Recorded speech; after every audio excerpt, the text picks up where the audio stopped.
Hello students, आज हम discuss करेंगे chapter number 3 metal and non metal, धातुएं और अधातुएं। दो चैप्टर हम ऑलरेडी डिस्कस कर चुके हैं, केमिकल रिएक्शन एंड इक्वेशन और एसिड बेसिस एंड सॉल्ट। आज हम करते हैं तीसरा chapter metal and non metal. आज हम करते हैं मेटल और नॉन मेटल की फिजिकल और केमिकल प्रॉपर्टीज़ में डिफरेंशिएट, कि उनमें फिजिकल और केमिकल प्रॉपर्टीज़ में क्या डिफरेंस है, अंतर बताइए। देखिए, ये चैप्टर आप 9th में पढ़ चुके हैं। इस मैटर अराउंड अस प्योर के अंदर आप मेटल और नॉन मेटल में डिफरेंशिएट आपने पढ़ा होगा। देखिए, फिजिकल प्रॉपर्टीज़ शुरू करते हैं। अपनी फिजिकल प्रॉपर्टीज़ देखते हैं पहले मेटल और नॉन मेटल की। वही है जो आपने 9th में ही पढ़ी थी। Metals are malleable and ductile.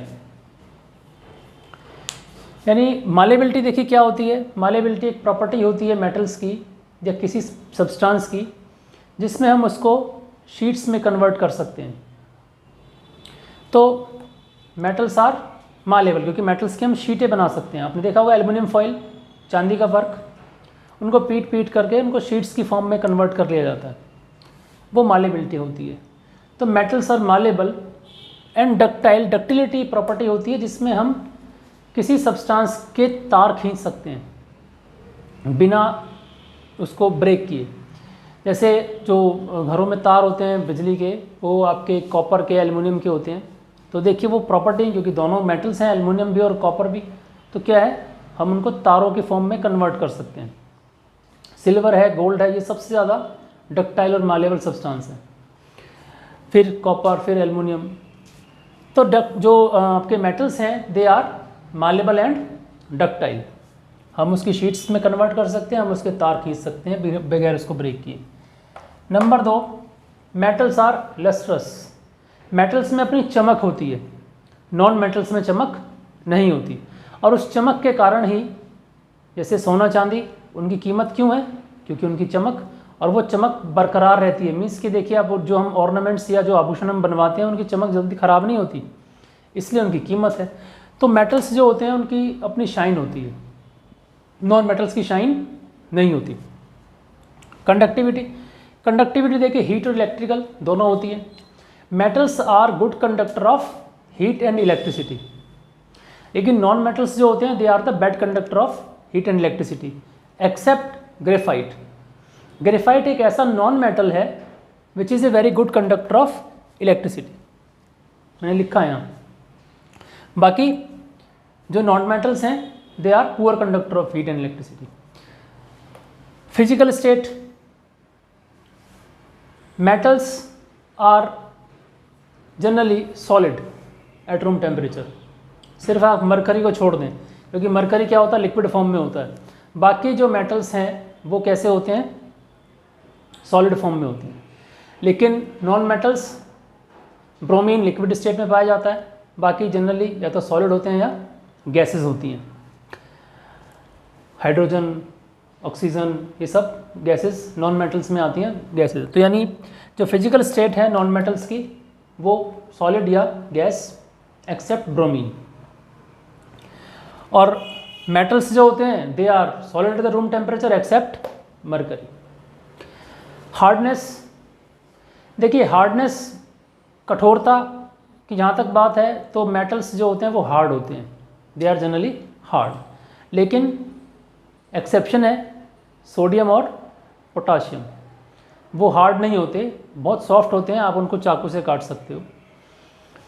और डायमंड एक ऐसा नॉन मेटल है जो बहुत हार्ड होता है। नेचुरली आप जानते हैं कि डायमंड सबसे हार्ड मटेरियल है, नॉन मेटल है, लेकिन तो नॉन मेटल्स हार्ड नहीं होते डायमंड को छोड़ करके, डायमंड उसका एक एक्सेप्शन है।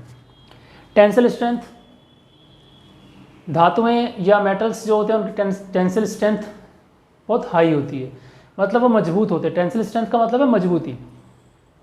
धातुओं की जो टेंसिल स्ट्रेंथ है वो ज़्यादा होती है। इसलिए देखिए जो सरिये हैं, गाटर हैं, वो सब किसके होते हैं, मेटल के ही बनवाए जाते हैं, लोहे के। सोनरस का मतलब होता है कि जब किसी सब्सटेंस को, धातुओं के हम यहाँ बात करें तो धातुएं जो होती हैं वो सोनरस होती हैं, क्योंकि अगर उनको स्ट्रक किया जाए किसी ऑब्जेक्ट से तो उनकी एक रिंगिंग साउंड होती है, तो वो एक रिंगिंग साउंड प्रोड्यूस करते हैं। कौन? मेटल्स। और नॉन मेटल्स नहीं करते, यानी नॉन मेटल्स जो होते हैं वो सोनरस नहीं होते। Melting and boiling point, metals have high melting and boiling point.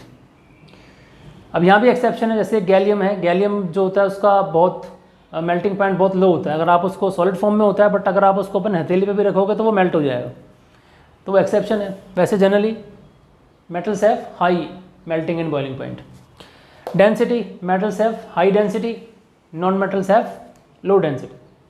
तो ये डिफरेंशिएट है, ये आपके लिए नए नहीं है, ये आप पहले भी कर चुके हैं, फिर भी आपका एक रिवीजन हो गया और आपके सिलेबस में भी है। तो ये होगी कुछ फिजिकल प्रॉपर्टीज़ मेटल्स की। अब आइए करते हैं केमिकल प्रॉपर्टीज़ क्या हैं मेटल एंड नॉन मेटल्स की। इसको मैं मिटा देता हूँ भाई।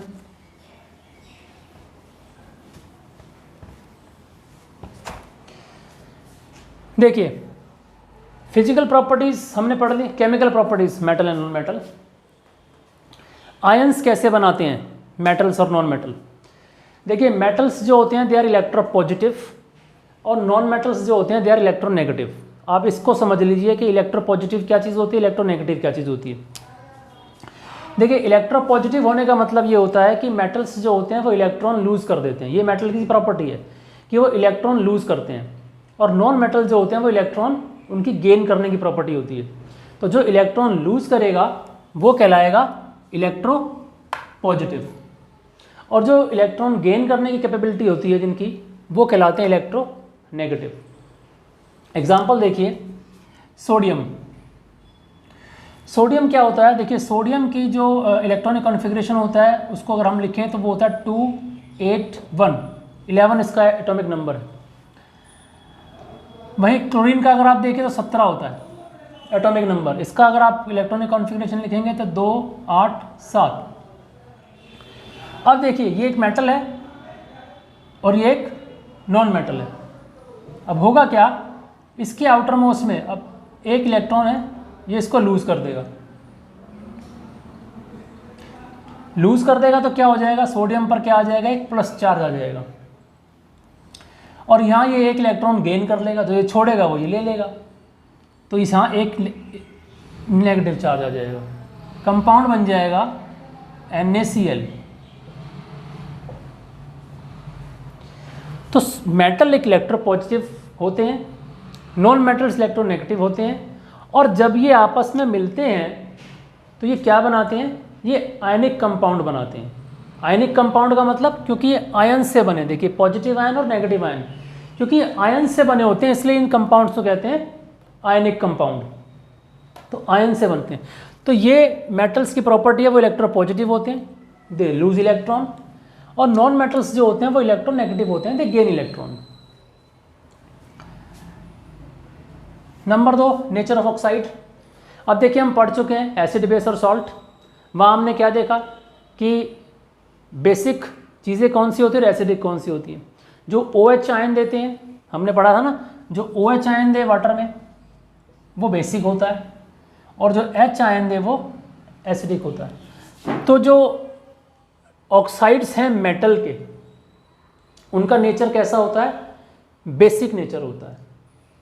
और जो नॉन मेटलिक ऑक्साइड होते हैं उनका नेचर कैसा होता है, एसिडिक होता है, यानी ये एसिड क्रिएट करते हैं, फॉर्म करते हैं। जब वाटर से रिएक्ट करेंगे H आयन देंगे, ये OH आयन देंगे, ये डिफरेंस है। Number 3, reaction with water. देखिए, मेटल्स जो है वो जब वाटर से रिएक्ट करेंगे तो हाइड्रोजन गैस को डिस्प्लेस करते हैं। अब डिस्प्लेसमेंट रिएक्शन हम पढ़ चुके हैं। तो हाइड्रोजन गैस क्या होगी, जब वाटर से रिएक्ट करेंगे मेटल्स की, metal when react with water they displace hydrogen. और नॉन मेटल्स जो होते हैं वो वाटर से रिएक्ट नहीं करते। डाइल्यूट एसिड के साथ ये रिएक्शन भी हम आपको ध्यान हो हमने पढ़ी थी। मेटल्स जो होते हैं वो डाइल्यूट एसिड के साथ रिएक्ट करते हैं तो क्या करते हैं, हाइड्रोजन गैस रिप्लेस करते हैं। इसका एग्जांपल अगर आपको ध्यान हो, हमने सोडियम का ही लिया था आई थिंक, सोडियम की रिएक्शन HCl से क्या हुआ था, NaCl plus H2 gas, H2 gas release हो रही थी। तो क्या है, डाइल्यूट एसिड के साथ अगर रिएक्शन करते हैं मेटल्स, वही रिएक्टिव मेटल है, तो क्या है, दे प्रोड्यूस हाइड्रोजन गैस, और ये डाइल्यूट एसिड के साथ रिएक्शन नॉन मेटल्स जो है वो नहीं करते। नेचर ऑफ हाइड्राइड्स, अब हाइड्राइड का मतलब कि हाइड्रोजन के साथ जो कंपाउंड बन रहे हैं उन्हें हाइड्राइड कहते हैं, क्लोरीन के साथ जो कंपाउंड बन रहे हैं उन्हें क्लोराइड कहते हैं। तो मेटल्स जो हैं वो हाइड्रोजन के साथ रिएक्ट करके हाइड्राइड बनाती हैं, लेकिन जो रिएक्टिव मेटल्स हैं जैसे सोडियम पोटाशियम, वही रीज़न उसका देखिए अगर मैं आपको बताऊं तो रीज़न ये है कि हाइड्रोजन जो है वो इलेक्ट्रॉन लूज नहीं करता, उसकी इलेक्ट्रॉन गेन करने की प्रॉपर्टी वो कोवलेंट कंपाउंड बनाता है एक्चुअली। लेकिन जो रिएक्टिव मेटल्स हैं, सोडियम है, पोटाशियम है, ये इलेक्ट्रॉन लूज करते हैं, बहुत रिएक्टिव होते हैं, तो ये हाइड्रोजन से रिएक्ट कर जाते हैं और हाइड्राइड बनाते हैं। लेकिन जो हाइड्राइड हैं मेटल्स के, वो कैसे होते हैं, वो अनस्टेबल होते हैं, क्वाइट अनस्टेबल। लेकिन जो नॉन मेटल के साथ हाइड्राइड फॉर्म करते हैं, जो नॉन मेटल और हाइड्रोजन की रिएक्शन होकर के हाइड्राइड बने, दे आर स्टेबल, बिकॉज दोनों नॉन मेटल्स हैं और कोवलेंट कंपाउंड बनाते हैं। तो कोवलेंट कंपाउंड जो होंगे वो ज़्यादा स्टेबल रहते हैं इसके कंपैरिजन में। Number 3, reaction with chlorine. अब क्लोरीन से रिएक्शन करेंगे तो क्लोराइड बनाएंगे। अभी मैंने आपको एग्जांपल दिया था सोडियम क्लोराइड का कि मेटल्स जो रिएक्ट करेंगे क्लोरीन से वो क्या बनाएंगे, आयनिक क्लोराइड। आयनिक मतलब क्योंकि आयंस हैं, मेटल्स जो होते हैं वो इलेक्ट्रोपॉजिटिव होते हैं, वो लूज कर देंगे, और क्लोरीन क्या है, इलेक्ट्रोनेगेटिव है, क्लोरीन गेन करेगी इलेक्ट्रॉन को। तो जो कंपाउंड बनेगा वो कैसा बनेगा, आयनिक कंपाउंड बनेगा।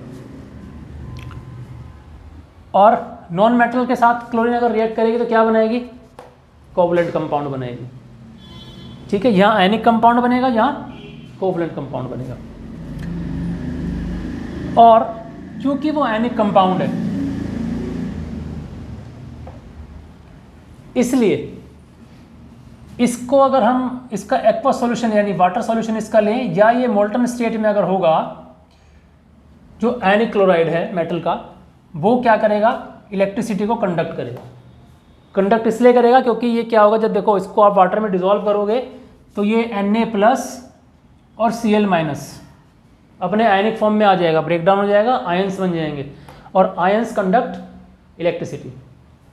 इसलिए जो मेटल क्लोराइड है वो आयनिक नेचर के होते हैं, तो उनका एक्वस सॉल्यूशन इलेक्ट्रिसिटी कंडक्ट करता है। लेकिन नॉन मेटल के केस में ऐसा नहीं होता। नॉन मेटलिक जो क्लोराइड होते हैं they are covalent compound, electricity conduct नहीं करते। ऑक्सीडाइजिंग एंड रिड्यूसिंग बिहेवियर देखिए, क्योंकि मेटल्स की प्रॉपर्टी होती है इलेक्ट्रॉन लूज करने की, मेटल की प्रॉपर्टी है they lose electron, they are electropositive, तो वो इलेक्ट्रॉन लूज करते हैं, इसलिए they act as a reducing agent. Okay, on the other hand non metals are electronegative, they have the tendency to gain the electron, therefore they are act as a oxidizing agent. So these are the difference, chemical properties between metal and non metal, और वो physical थी। मेरे ख्याल से समझ में आ गया होगा। आप इसको पढ़िएगा, गो थ्रू जाइए, थोड़ा किताब खोल के उसको पढ़िए। कोई डाउट हो या कोई चीज़ रह गई हो तो प्लीज़ उसको बताइएगा, हम उसको आगे कवर कर लेंगे। तो फिलहाल आज की क्लास में इतना ही, फिर मिलते हैं अगले वीडियो में, तब तक गुड बाय।